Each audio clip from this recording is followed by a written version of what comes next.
Welcome to the series of economics for BCom and ADC exams. ये economics की सीरीज़ की वीडियो है बीकॉम और एडीसी एग्ज़ाम्स के लिए। कंप्लीट सीरीज़ इस चैनल के ऊपर अपलोड की जा रही है और आज की वीडियो के अंदर आपको चैप्टर नंबर 6 करवाया जा रहा है, जो कि है price and output determination under different market structures. तो शुरू करते हैं आज के इस ट्यूटोरियल को। डिफरेंट मार्केट स्ट्रक्चर्स में सबसे पहले जो है वो परफेक्ट कंपटीशन को हम देख लेते हैं। सो एक परफेक्टली कॉम्पिटिटिव मार्केट के अंदर जो है वो क्या होता है कि प्राइस और आउटपुट को डिटरमाइन किया जाता है सप्लाई और डिमांड के ज़रिए। और ये जो मार्केट है इसकी जो करेक्टरिस्टिक्स हैं अगर हम उसको देखें तो इसमें large number of buyers and seller हैं, बहुत सारे बायर्स और सेलर्स होते हैं इसके अंदर। और इसके अंदर होमोजीनियस प्रोडक्ट होती हैं, एक जैसी प्रोडक्ट होती है इसमें, और फ्री एंट्री और एग्ज़िट होती है फर्म की। फर्म आसानी से अंदर जा सकती है इस मार्केट में और बाहर आ सकती है। इसी वजह से इसमें बहुत सारे जो है वो सेलर जो है वो होते हैं।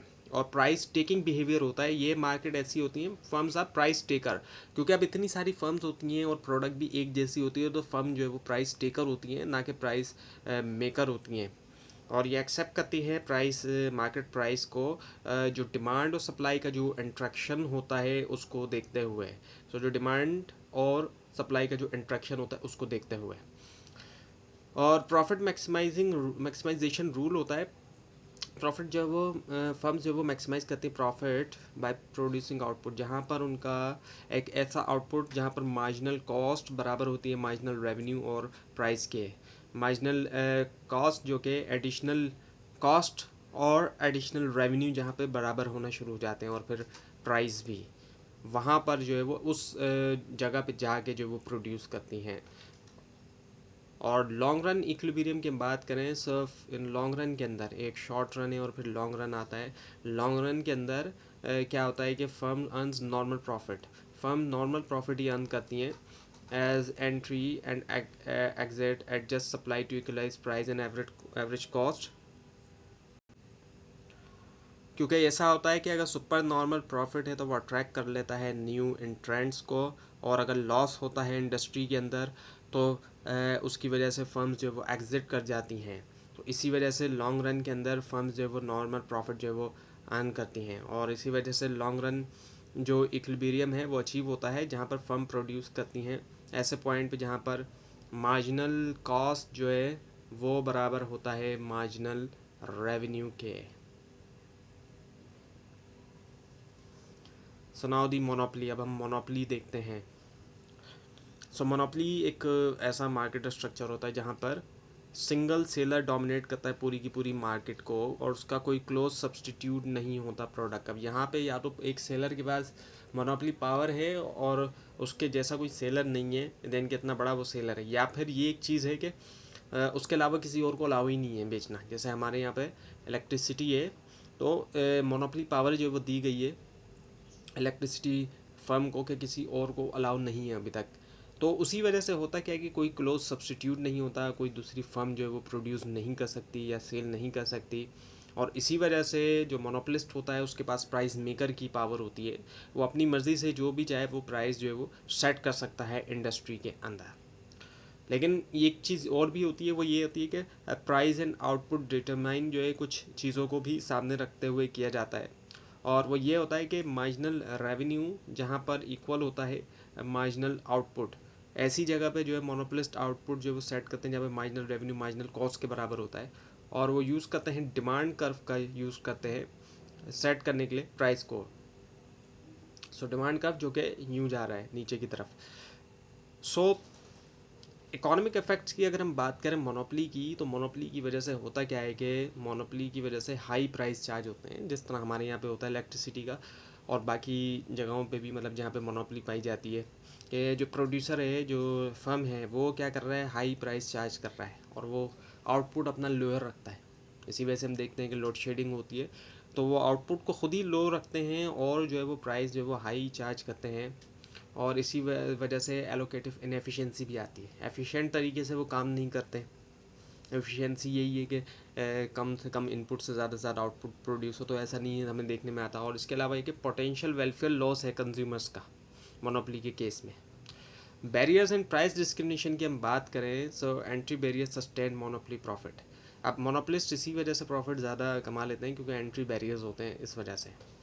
या तो अगर एक बड़ी फर्म आई है तो उसने खुद मोनोपोली बना ली है, या फिर उसको प्रोटेक्ट किया जा रहा है किसी लॉ के ज़रिए या किसी भी तरीके से गवर्नमेंट की तरफ से या किसी भी इदारे की मतलब अथॉरिटी की तरफ से उसको कि दूसरी फर्म को आने नहीं दिया जा रहा। और प्राइस डिस्क्रिमिनेशन की वजह से प्रॉफिटेबिलिटी होती है, क्योंकि ये डिफरेंट जो है वो ये चार्ज करते हैं डिफरेंट प्राइजेस भी, और आउटपुट भी ये जो है कम प्रोड्यूस करते हैं। So now the oligopoly. अब अगर हम ओलिगोपली की बात करें तो एक ऐसा जो है ये मार्केट स्ट्रक्चर होता है जहाँ पर फ्यू लार्ज फर्म होती हैं। अब यहाँ पर ये होता है कि कम होती हैं फर्म्स, मोनोपोली के मुकाबले में तो खैर ज़्यादा होती हैं, लेकिन यहाँ पे कम फर्म होती हैं और एक जैसी या डिफरेंशिएट प्रोडक्ट भी होती हैं उनकी, और स्ट्रेटेजिक इंटरडिपेंडेंस होती है एक दूसरे के ऊपर, स्ट्रेटेजिकली तौर पे वो डिपेंडेंट होती हैं, क्योंकि बहुत कम फर्म्स होती हैं। एक फर्म का एक्शन दूसरे को सिग्निफिकेंटली तौर पर बहुत ज़्यादा अफेक्ट कर रहा होता है, और इसी की वजह से स्ट्रेटेजिक बिहेवियर और जो कॉम्प्लेक्स मार्केट डायनामिक्स जो है वो हम देखते हैं। और प्राइस और आउटपुट डिटर्मिनेशन मोनोपोली में वो डिपेंड करता है, वेरी करता है नेचर के ऊपर कि कंपटीशन कैसा और आपस में फर्म का कॉपरेशन है नहीं। तो इसमें एक चीज़ और भी कि एक तरफ कंपटीशन भी बहुत सख्त हो सकता है फर्म्स के दरमियान, जिससे कंज्यूमर्स को फ़ायदा होता है, और दूसरी तरफ ऐसा भी होता है कि फर्म्स आपस में ही मिल जाए और कंज्यूमर का नुकसान करें और अपना फ़ायदा करें। तो इसमें दोनों तरह की चीज़ें जो है वो हमें देखने में आती है, और इसमें किंग डिमांड कर्व जो है वो भी आता है। और किंग डिमांड कर्व जो है वो थोड़ा नॉर्मल डिमांड कर्व से थोड़ा अलग होता है। जो नॉर्मल डिमांड कर्व हम देखते हैं तो वो कुछ इस तरीके का होता है कि यूँ, लेकिन जो किंग डिमांड कर्व होता है वो कुछ ऐसे होता है, थोड़ा हमें अलग सा दिखाई देता है। तो उसमें दो हिस्से दिखाई देते हैं किंग डिमांड कर्व में, जबकि जो नॉर्मल डिमांड कर्व है वो उसमें एक ही जो है वो नीचे की तरफ हमें लाइन दिखाई देती है जाते हुए। सो किंग डिमांड कर्व जो है वो बताता है प्राइस रिगिडिटी, और इस मॉडल के मुताबिक अगर एक फर्म प्राइस जो है वो बढ़ाती है, कॉम्पिटिटर्स जो है उसको फॉलो नहीं करेंगे। किंग डिमांड कर्व के मुताबिक अगर एक फर्म बढ़ाएगी तो दूसरी फर्म्स उनको कॉम्पिटिटर्स को फॉलो नहीं करेंगे।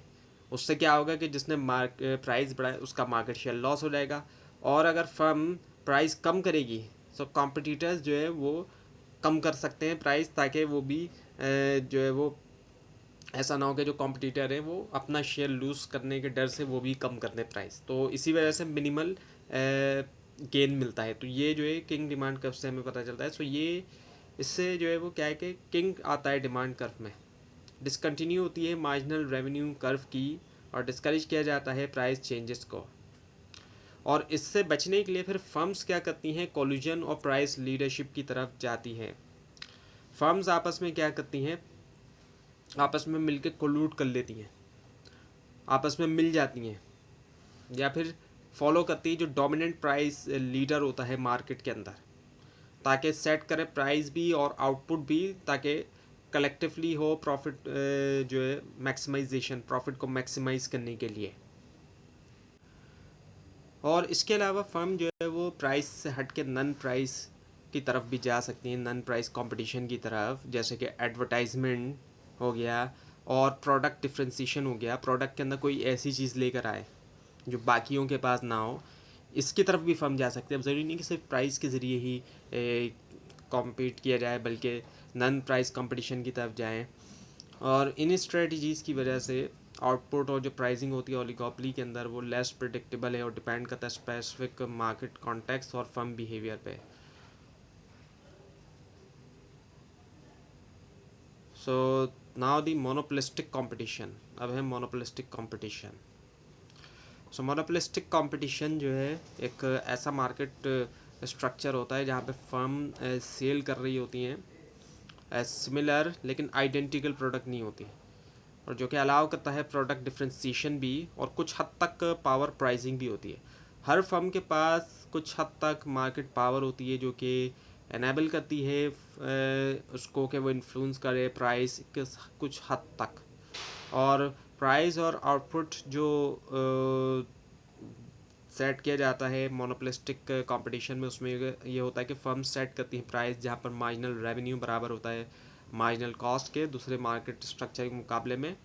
हाँ, ये ज़रूर होता है कि प्रोडक्ट डिफ्रेंसीशन की वजह से हर फर्म फेस करती है डाउनवर्ड स्लोपिंग डिमांड कर्व, जो कि देता है उसको प्राइसिंग पावर।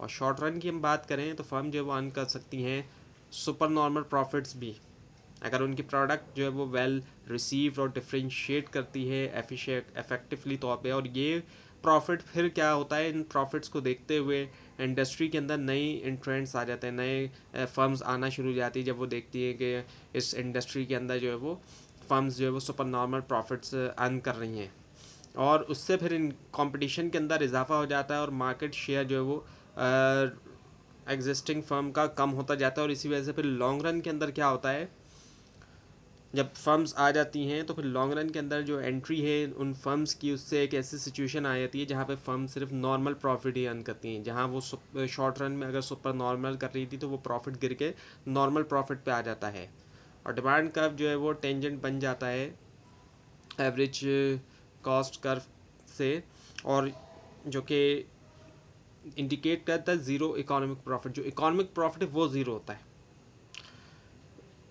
इन सब के बावजूद फर्म जो है वो कंटिन्यू जो है वो करती है कि डिफ्रेंशिएट करें उनकी प्रोडक्ट। अब वही बात आती है नन प्राइस कंपटीशन की तरफ जाना, और डिफ्रेंशिएट करने के लिए वो ब्रांडिंग की तरफ जाती हैं, यानी कि ब्रांड अपनी प्रोडक्ट को एक ब्रांड बनाते हैं, वो एक आइडेंटिटी देते हैं, एक ऐसी आइडेंटिटी कि वो बाकी प्रोडक्ट से अलग है।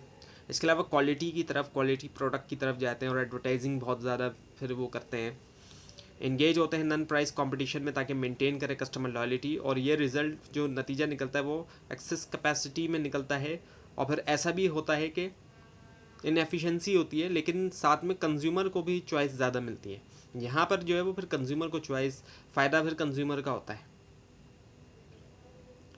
मोनोपोलिस्टिक कंपटीशन जो है वो ऑफ़र करता है कंज्यूमर को एक वैरायटी जो है चॉइसेस की, और इनोवेशन भी आते हैं, और बैलेंस रखना प्राइसिंग पावर और कॉम्पिटिटिव प्रेशर के दरमियान इंश्योर करता है मार्केट डायनामिक मार्केट बिहेवियर और कंटिन्यूस जो इम्प्रूवमेंट होती है प्रोडक्ट ऑफरिंग में। तो ये था आज का ट्यूटोरियल। आपको इस बारे में कोई क्वेश्चन और इसमें खासतौर पे मिस्टेक दिखाई दे ज़रूर हाईलाइट कीजिए, और इस पूरी सीरीज़ को देखने के लिए और एग्जाम्स की प्रिपरेशन के लिए इस चैनल को सब्सक्राइब कीजिए, बेल आइकन के ऊपर क्लिक कीजिए। Thanks for watching this video and best of luck.